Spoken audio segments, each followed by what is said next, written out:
बच्चों, इस वीडियो में मैं आपको माता को पत्र इसका दूसरा भाग पढ़ाऊँगी। पेज नंबर 38 आखिरी पैराग्राफ देखिए। माँ केवल देश की ही दुर्दशा नहीं हो रही है, आप देखिए कि हमारे धर्म की क्या हालत है। आप उन आर्यों की बात सोचें जिन्होंने इस धरती की शोभा बढ़ाई थी और अब उनके पतित वंशजों को देखें। आप देखेंगे कि किस प्रकार नास्तिकता, श्रद्धाहीनता और अंधविश्वास का बोलबाला है।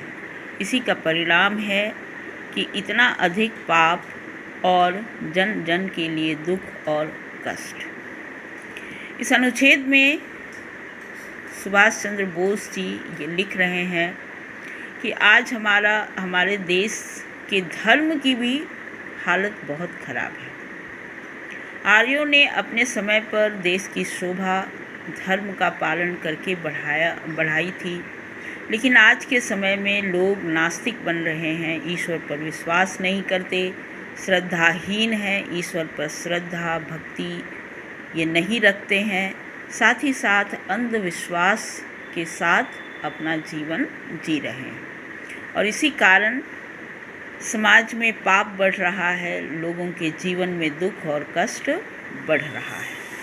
आगे बड़े दुख की बात है कि हम क्या थे और क्या हो गए, क्या थे और क्या हो गए। हम आर्यों के समय पर हम देश के लिए अपनी जान तक देने को तैयार रहते थे और आज हम अपने स्वार्थ के लिए जीवन को जी रहे हैं।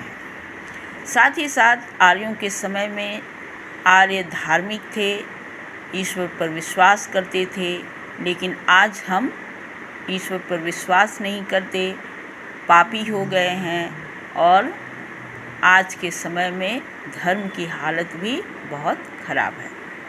हमारा धर्म कहाँ से कहाँ पहुँच गया है। माँ, इन बातों को सोचकर आपको बेचैनी नहीं होती?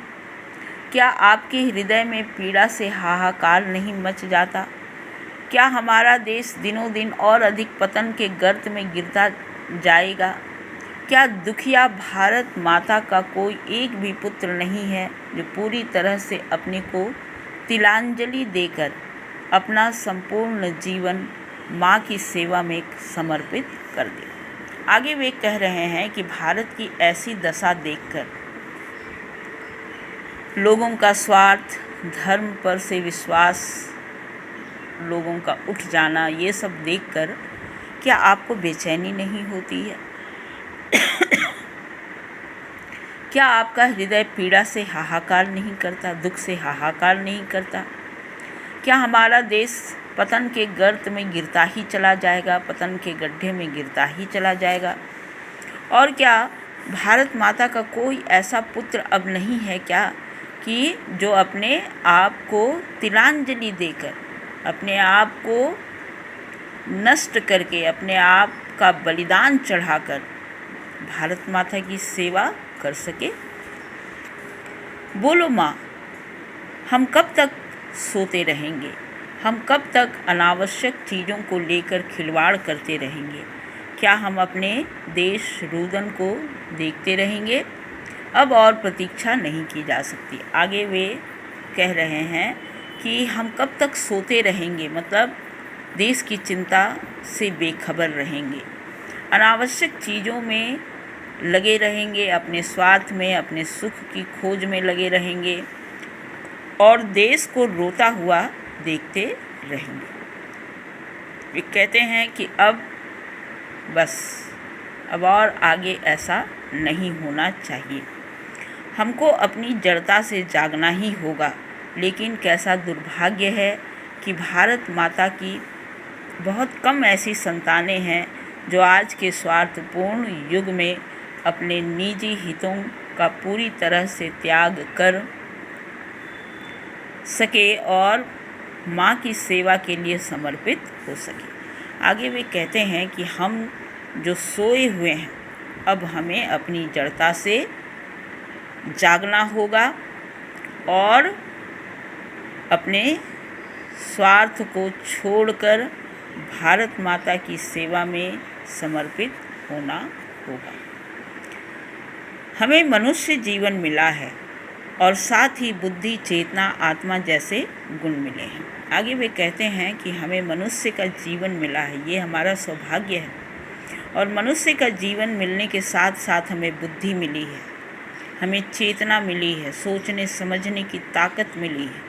अच्छे बुरे के संबंध में हम विचार कर सकते हैं, क्या अच्छा है क्या बुरा है। आत्मा मिली है, आत्मा जो कि ईश्वर का अंश है, वो भी हमें मिला है।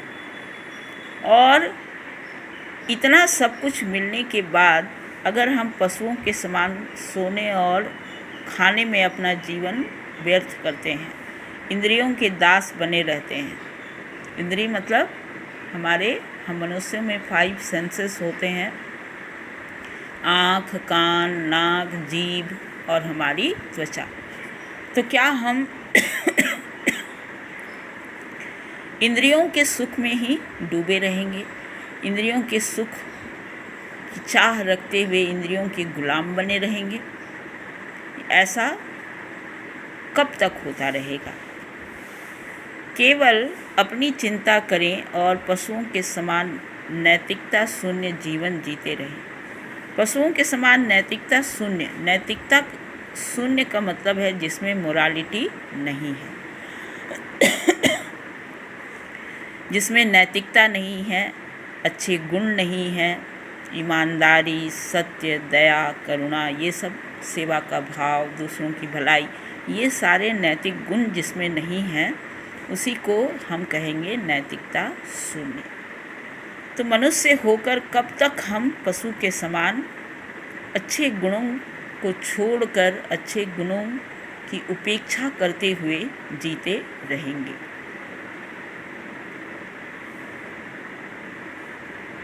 हाँ, पशुओं के समान नैतिकता शून्य जीवन जीते रहे तो हमारे मनुष्य के रूप में जीने की क्या सार्थकता है? अगर हम मनुष्य होकर बुद्धि, चेतना, आत्मा को प्राप्त करके पशुओं के समान खाने में, सोने में, इंद्रियों को सुख पहुंचाने में ही लगे रहेंगे, पशुओं की तरह नैतिकता का जीवन जिएंगे, तो हमारे जीवन की क्या सार्थकता है? इसका क्या अर्थ है? इसका क्या महत्व है? क्या वह जीवन जीने योग्य है जो दूसरों की सेवा में समर्पित न हो? आगे कहते हैं कि वैसे जीवन का क्या लाभ जो दूसरों की सेवा में समर्पित न हो। माँ, आप जानती हैं मैं आपको यह सब क्यों लिख रहा हूँ। आप ही कहें, ये सब बातें मैं किससे करूँ? कौन मेरी बात सुनेगा? कौन इसे गंभीर मानेगा? आगे वे माँ से कह रहे हैं कि इस तरह की बातें मैं किससे कहूँ?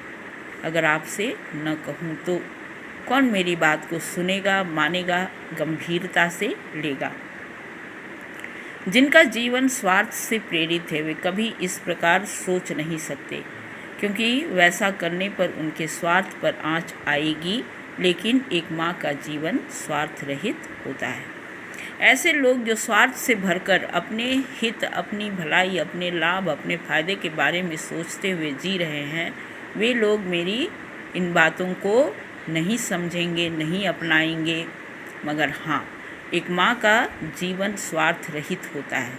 माँ अपने फ़ायदे के बारे में न सोचकर अपने बच्चों के, अपने परिवार के बारे में सोचती है, और इसीलिए आप मेरी बातों को समझ सकती हैं। इस वीडियो को मैं यहीं पर समाप्त कर रही हूँ।